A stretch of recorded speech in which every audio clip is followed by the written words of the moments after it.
راته یې وویل د مینې نوم ما اخله زړه مې ویرېږي. ما وپوښتل ولې؟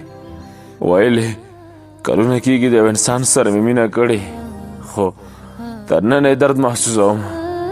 چې د مینې نوم واورم روح مې سوړ سوړ درد شروع کړي.